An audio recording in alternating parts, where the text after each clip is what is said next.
இன்றைக்கி நம்ம வந்து ஒரு ஃபிங்கர் சிப்ஸ் மாதிரி ஒன்று பண்ணலாம்ப்பா. இது வந்து உருளைக்கிழங்கு 1/2 கிலோ வேக வச்சு அதை நல்லா துருவிட்டேன். கேரட் துருவுறதுனால இது பிசைஞ்சோம்னா வந்து உங்களுக்கு வந்து அங்கங்கே கட்டி இருக்கும். அது வந்து உங்களுக்கு பிசைகிறதுக்கு நல்லா வாட்டம் வராது.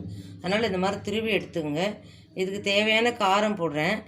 இது காஷ்மீரி சில்லி, கலரும் கொடுக்கும், கொஞ்சம் காரம் இருக்கும். அந்த மாதிரி போடுறேன். 1 ஸ்பூன் அளவுக்கு போட்டுடுறேன்ப்பா இது நான்.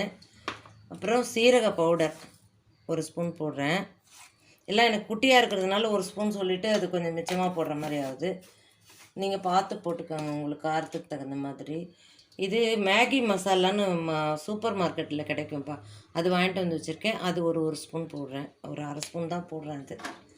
அதுக்கப்புறமா வந்து உப்பு தேவையான அளவுக்கு இதுக்கு உப்பு போட்டுடுறேன்.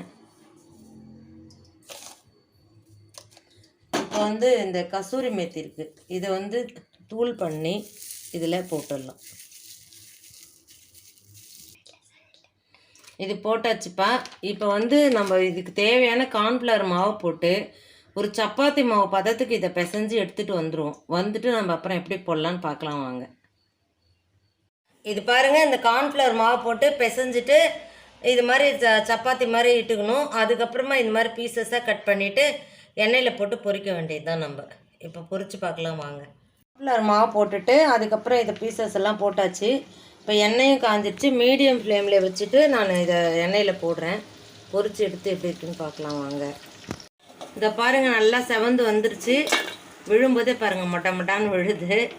நம்ம இப்போ டேஸ்ட் பண்ணலாம். இதை பாருங்கப்பா, செஞ்சாச்சு.